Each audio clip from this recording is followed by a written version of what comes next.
A palavra de Deus vai dizer que nós somos mais do que vencedores. Em Cristo Jesus, você é mais do que vencedor. Eu costumo sempre dizer, eu falo, ó, se fosse para ser apenas vencedor, rapaz, eu não conseguiria não. Ainda bem que eu sou mais que vencedor, ó. Amém? Se você é mais que vencedor, então fique comigo e vamos acompanhar aqui.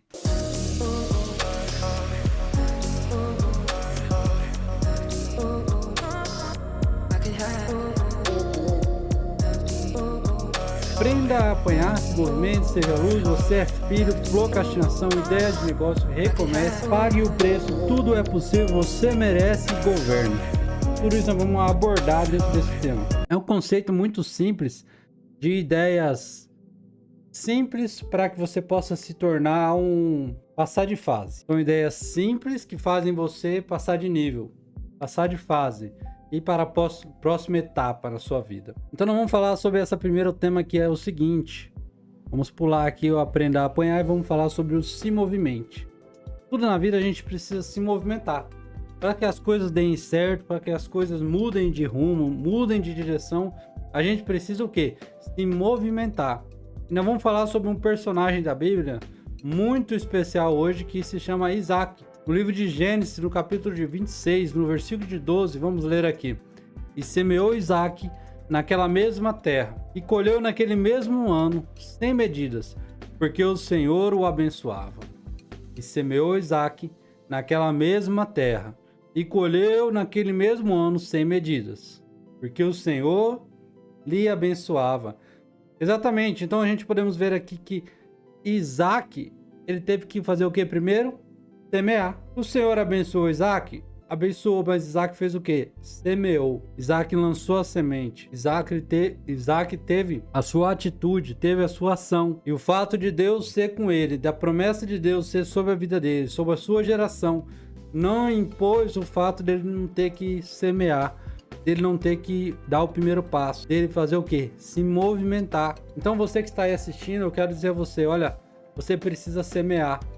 Você precisa se dedicar, você precisa dar o primeiro passo, você precisa ir em direção ao seu sonho, ao seu objetivo. E na onde você está, é um lugar onde você pode, em qualquer lugar nós podemos semear, em qualquer lugar você pode plantar, em qualquer lugar você consegue ser bênção. É isso que eu falo, às vezes você trabalha no CLT, às vezes você está aí na sua empresa, está aí na sua igreja, está aí na sua casa, entendeu? Então você consegue semear ali uma semente. Quando falamos de semeadura, não estamos falando aqui de dízimo e oferta, mas são atitudes que geram no mundo espiritual, que geram na nossa vida sementes, atitudes que vão nos trazer o quê? Um fruto, uma colheita daquilo. Então, onde eu estiver, eu posso ter duas opções. Ou eu vou plantar o que é bom, ou eu vou plantar aquilo que é ruim. Posso escolher plantar lá na minha empresa atitudes de sucesso, ou eu posso escolher plantar atitudes de fracasso, entendeu? De comodismo, coisas que... Então o que eu tô plantando vai gerar minha colheita amanhã. Então aí na sua casa você pode com a sua família plantar coisas boas, plantar aí na sua família coisas boas, coisas que edificam, coisas que vão trazer aí melhoria, vão trazer paz para dentro do lar, para dentro da casa. Ou você pode plantar aí na sua casa, sabe, coisas de intriga, briga, confusão, que não vai levar a lugar nenhum. Então, por mais que o Senhor é contigo, por mais que o Senhor estenda tuas mãos sobre ti, mas você precisa semear. E Deus vai providenciar a colheita na sua vida. Deus vai abençoar os resultados das suas mãos. Por isso que tudo quanto fizeres, faze de todo o coração, como se fosse a Deus e não aos homens. Então você trabalha aí, meu amigo, trabalha firme. Trabalha certinho, trabalha honestamente. Eu faço o seu melhor nas condições que você tem. Enquanto você não tem condições de fazer melhor ainda, na sua empresa, na sua família, na sua igreja, no rol dos seus amigos. Seja você o amigo que você quer ter. Seja você a diferença que você quer ver, às vezes no pastor, na igreja, no líder, sabe, no seu funcionário. Seja o exemplo, tá ligado? E é isso que nós vamos tratar aqui. Isaac semeou, por isso que ele colheu, e o Senhor o abençoava. Aqui vamos falar mais adiante, no versículo de 26, 19, que Isaac começou a cavar uns poços de água.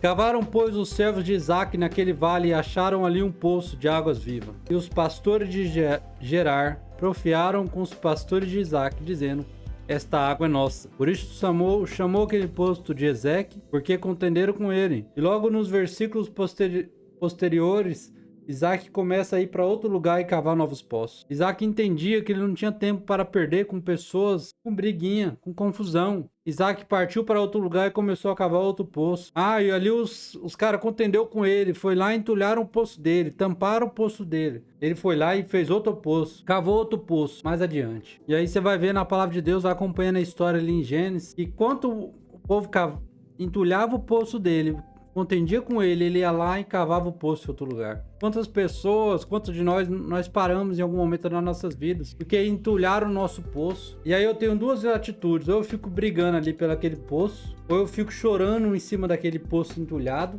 ou eu vou prosseguir e cavar o poço em outro lugar, saber que Deus é comigo. Então Isaac foi exatamente isso. Ele não tinha tempo para perder com picuinha, não tinha tempo para ficar chorando. Beleza, não, tá dando confusão isso aqui, o que Deus tem para mim é maior. Vamos cavar o poço ali. Pega aí a história de Gênesis, começa a ler. Não deu certo aqui? Vamos cavar ali. E Isaac só parou de cavar os poços porque pararam de entulhar. Porque enquanto estivesse entulhando o poço dele, ele ia estar ali. Enquanto estivesse entulhando, ele ia continuar cavando em outro lugar. Então, às vezes, entulharam os seus poços. Às vezes, você se sentiu aí injustiçado em algum momento da sua vida. As pessoas causaram contenda com você, causaram intriga, causaram confusão, entulharam os seus poços, tacaram areia em algo tão precioso que você tinha e você paralisou, você tá chorando, às vezes você tá aí desanimado. Eu quero dizer pra você, olha, vai adiante, cava outro poço. Uma hora vão ter que parar. Seja resiliente, seja forte. Era isso que a gente podemos aprender com Isaac. Era resiliência, era força, era motivação, sabe? Eu costumo dizer, se o bagulho é doido, você seja mais doido ainda. É o único jeito das coisas darem certo, entendeu? Se a batalha é grande, você tem que ser um grande guerreiro, até transformar aquela batalha em algo pequeno. Não é o gigante que diminui de tamanho, você que se tornou forte. E apareceu aqui, ó, vamos falar um pouco sobre o versículo 24. E apareceu-lhe o Senhor naquela mesma noite e disse: Eu sou o Deus de Abraão, teu pai.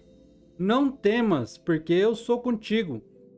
Abençoar-te-ei e multiplicarei a tua descendência, por amor de Abraão, teu servo. Olha, disse Deus, não temas, não tenha medo. Vamos falar sobre o medo. É a expressão comumente encontrada na Bíblia hebraica como Tanakh. E ocorre várias vezes como uma mensagem de encorajamento e conforto. É frequentemente usada para transmitir a ideia de confiança em Deus e superar o medo ou a ansiedade. A palavra não temas está falando aqui.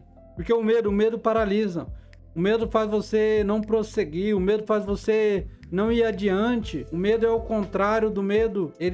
O medo ele pode ser gerado de duas formas. Ou ele pode ser aprendido, ou ele pode ser gerado a partir de uma experiência. Então, o medo que você sente hoje muitas vezes pode ser aprendido. E é isso que Deus está falando aqui, ó, não temas, não tenha medo. Porque Ele sabe que o medo impede as pessoas de receber aquilo que elas têm na vida dela. O medo impede você de desfrutar daquilo que Deus tem. O medo impede você de desfrutar do melhor de Deus. O medo nos impede de viver uma vida extraordinária, sabe? Mas precisamos ter o quê? Direcionamento. Direcionamento naquilo que fazemos, naquilo que agimos. O medo muitas vezes, na Bíblia, várias vezes Deus falando assim, olha, não temas, não tenha medo, eu sou contigo. Sabe, Deus estava gerando ali, ó, confiança, autoconfiança dentro de você. Se você tem medo, você não pode ir com medo, você tem que vencer o medo. Você tem que achar dentro da sua mente história de sucesso. Por isso Deus diz, não temas. Eu não sei a circunstância, o que você está passando hoje, mas assim como Deus falou na vida de Isaac, eu quero falar para você hoje, não temas, não tenha medo, prossiga, vá adiante, acredite, tenha fé, tenha confiança em Deus. Tenha fé em Deus, tenha confiança em Deus, tenha esperança, crie expectativa, coloque a sua fé nele e ande com ele. Ei, não tenha medo, não temas. O medo é algo terrível, o medo paralisa. E muitas vezes as pessoas têm medo, não porque elas foram geradas com medo, porque Deus fala assim, não vos dei espírito de covardia, mas de coragem, de ânimo, de força.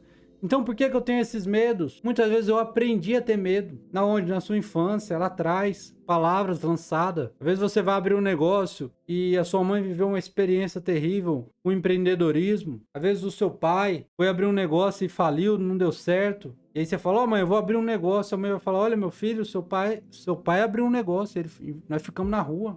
Isso aí não dá certo. E às vezes ela pode estragar aquilo que poderia dar certo, pode estragar na sua vida. Por uma palavra negativa. Você vê constantemente pessoas que tiveram frustrações no passado e nunca mais tiveram um relacionamento novo. E aí você fala com essas pessoas, ei, por que você não casou? Não, porque homem é tudo vagabundo, porque homem não presta, porque homem é tudo igual, entendeu? Mas você vai ver, ela teve uma vida, um casamento infeliz, uma vida de frustração, um relacionamento de frustração. Eu conheci uma outra senhorinha, ela tinha 60 e poucos anos de idade já, e ela sonhava em ter um novo casamento. Ainda naquela idade, ela ainda sonha em casar. Mas se você vai pegar o histórico dela, ela teve uma vida feliz, um casamento feliz até a morte, um casamento feliz até a morte.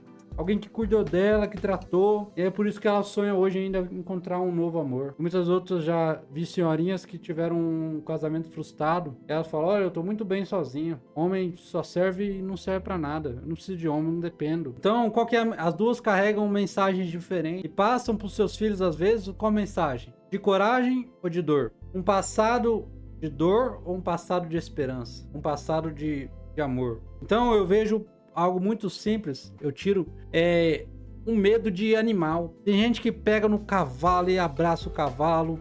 Tem gente que pega na barata, joga ela, pega pela anteninha assim, ó. Não tem medo. Porque lá na infância, lá o pai viu, a mãe ou o pai viu a baratinha e falou, não, pode pegar, meu filho, você é só um bichinho. Isso aí não faz mal pra ninguém, não. Olha, isso aí faz bem. Vem aqui, ó, pega na anteninha dela, olha só. E a criança, pai, a criança não tem medo. A criança vê um cachorro, ela vai botar a mão no cachorro. A não ser que ela tiver uma experiência ruim na vida dela. Já foi mordida, ela vai criar o quê? Um receio de cachorro. Então, você vê essas pessoas criadas em sítio, você vê, pega animal do mato. Agora, pega um menino criado em apartamento, igual eu fui criado muitas vezes. Rapaz, céu. Pega uma criança que lá na sua infância, a mãe falou, quero barata, que nojo. E corre, não, tira a mão daí, menino. E a criança vai nascendo com aquele medo. Realmente, o animal é inofensivo, mas são experiências diferentes. Uma tem coragem de pegar, a outra não tem. Por quê? Porque ele foi colocado na mente dela padrões diferentes. Então, é isso que Deus está falando. Não temas. Olha, eu sou o teu Deus. Eu sou o Deus de Abraão, teu pai. Não temas, porque eu sou contigo. Eu vou te abençoar. Eu multiplicarei a tua descendência. Mas mesmo com todas essas promessas, Isaac teve que semear. Isaac teve que lançar a semente. Isaac teve que acordar em algum momento cedo e trabalhar. E eu quero falar sobre isso, se movimente. Na Bíblia de Deus, na palavra de Deus, vai ver vários homens que precisaram se movimentar. E um deles foi Pedro. Quando Pedro estava dentro do barco e você vê os discípulos estavam indo mais à frente, eles veem um homem vindo sobre as águas. E este homem era Jesus. E respondeu-lhe Pedro e disse, Senhor, se és tu, manda-me ir ter contigo por sobre as águas. Vamos ler aqui no texto. Porque eles acharam que era um fantasma de madrugada já. Um homem andando sobre as águas. Então disse Jesus, vem Pedro. E descendo do barco andou sobre as águas, para ir ter com Jesus. Mas sentindo o vento forte, teve medo, e começou a ir a fundo, e clamou, dizendo, Senhor, salva-me. E Pedro andando, descendo do barco, ele andou sobre as águas. Andou? Andou ou não andou? Andou sobre as águas. Porém, ele sentiu o vento forte, teve o quê? Medo. O que acabamos de falar. O medo. O medo impede as pessoas de romper.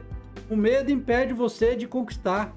O medo impede você de progredir. O medo. O medo parou você. O medo parou vários homens que eram para ter feito maravilhas. Às vezes o medo de errar. Aquele rapaz que criou a lâmpada, se não me engano, Thomas Edison. Quantas e quantas vezes ele não errou? Mas ele não parou, não desistiu, teve persistência, resiliência. Não deu certo esse poço, cavou outro poço ali. É exatamente isso. Na sua vida não deu certo aqui, olha, ressignifique, levante, sacode a poeira, toma um aprendizado e vai pra cima. Mas não perde tempo com contenda. Não perde tempo com briga. Não perde tempo com coisas fúteis. Não perde tempo com coisinhas que não vai te levar a lugar nenhum. Com ambientes que não levam a lugar nenhum. E começando a ir a fundo, clamou dizendo, Senhor, salva-me. Eis que tirou Pedro de se afundar ainda mais. Ele soube dizer, Senhor, salva-me. Às vezes você tá com medo, tá se afundando e não tem coragem de dizer, me ajuda. Preciso de ajuda. Eu preciso de ajuda não, né, na questão X, na questão Y, na questão Z, sabe? Pedro estava ali com Jesus, por isso que ele clamou a Jesus. Você pode clamar a Jesus onde você está. Pode procurar aí mentores, conselheiros, pessoas sábias para te ajudar. Você precisa dizer: ajuda-me, ajuda-me Deus, ajuda-me Jesus, me ajuda a prosseguir, me ajude a caminhar. Quero falar sobre esse se movimente. Ora, o Senhor disse a Abraão: sai da tua terra e da tua parentela e da casa do teu pai, para a terra que eu te mostrarei. Gênesis 12, no versículo de número 1. Precisou se movimentar, precisou sair da sua terra, precisou sair da sua parentela, precisou fazer algo. Às vezes você vai precisar fazer uma faculdade, às vezes você vai precisar acordar mais cedo, às vezes você vai precisar abrir mão de uma quantia, às vezes você vai precisar de tudo isso. Sai da tua terra, da tua parentela e vai para a terra onde eu te mostrarei. Aí você vai de Abraão não querer sair. Deus mandou a chave. Deus deu a ordem. E aí? O que Abraão fez? Será que ele saiu da sua terra? Será que ele saiu da sua parentela? Bom, ele só ia saber se ele saísse. E você só vai saber, só vai desfrutar daquilo que você tem o dia que você sair. O dia que você sair desse mundinho, dessa paranoia, dessa metanoia, sabe? Não vos conformeis com este mundo, mas transformai pela renovação da vossa mente. É uma mudança de mentalidade, é uma metanoia. Sai deste mundinho muitas vezes. Então sai desse mundinho, sai dessa circunstância. Vou falar aqui de alguns homens que tiveram que se movimentar. Moisés teve que sair, tirar o povo do Egito, uma nação inteira, milhares de homens, mulheres e crianças. Ele teve que se movimentar. Teve que se movimentar bastante. Porque 40 anos andando em círculo, no deserto.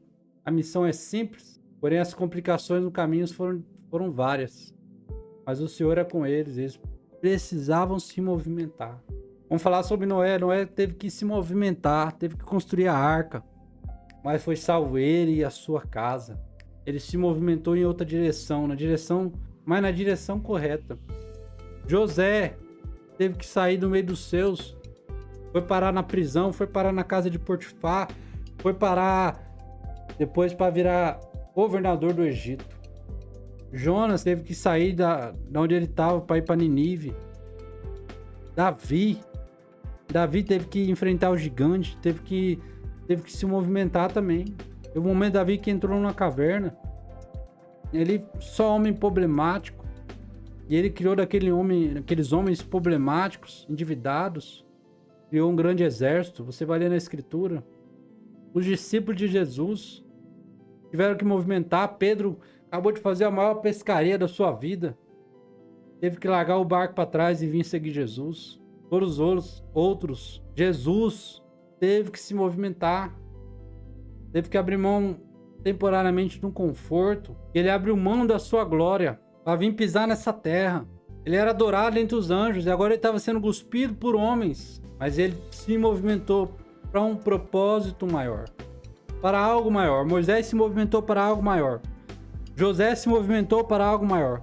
Jonas se movimentou para algo maior. Davi se movimentou para algo ainda maior. Noé se movimentou para algo ainda maior. E quantos deles poderiam ter parado no meio do caminho? Quantos deles não tiveram situações de medo? Elias teve medo. Quando ele foi ameaçado por Jezabel, ele poderia ter parado ali no meio do caminho. Elias persistiu. Elias perseverou, mesmo desejando a morte, mas o Senhor falava com ele. E ele conseguiu sair daquela caverna que ele entrou. Deus falou: o seu lugar não é aqui. O seu lugar não é aqui. O seu lugar não é dentro da caverna. Se movimente, mas também se movimente na direção certa. Porque velocidade é bom? Sim. Mas velocidade na direção oposta, você vai ficando mais longe do seu objetivo. Você acelerou, mas acelerou com a direção errada. Na contramão, e agora? Está ficando mais distante do seu objetivo. Então cumpra o seu propósito. Se movimente aí onde você está. Na sua empresa, na sua família, se movimente. Se as coisas não estão boas, se movimente. Se movimente. Não perca tempo com picuinha, com briga, com confusão. Ah, porque entulharam meu poço. Ah, por causa disso, por causa daquilo. Não. Ei, se movimente. Foi injustiçado? Se movimente. Cabe em outro lugar. Sabe, nós costumamos dizer a dinâmica da água, né? Uma água vale R$2 no mercado, R$4 na lanchonete, R$10 no aeroporto.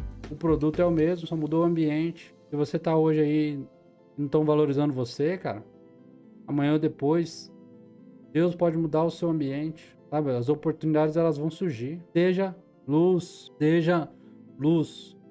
se movimente. E a próxima etapa, que é o que eu vou trazer, é o seja luz. Seja luz. É o próximo tema da nossa próxima série aqui que eu vou trazer. E a primeira hoje é se movimente. E a próxima é seja luz. Para que você seja uma luz aonde você está. Beleza? Vamos trazer esse material, vai ser muito legal, muito bacana. Seja luz. Espero aí ter contribuído, ter de uma certa forma ajudado a somar na vida de vocês. E o Senhor Jesus abençoe vocês, abençoe essa casa, abençoe cada um de nós. Cubra nós com o teu sangue, nos livra de todo mal. E você que está aí assistindo, possa ser abençoado cada dia mais, tu e tua casa. Amém? Deus abençoe, forte abraço. Fui!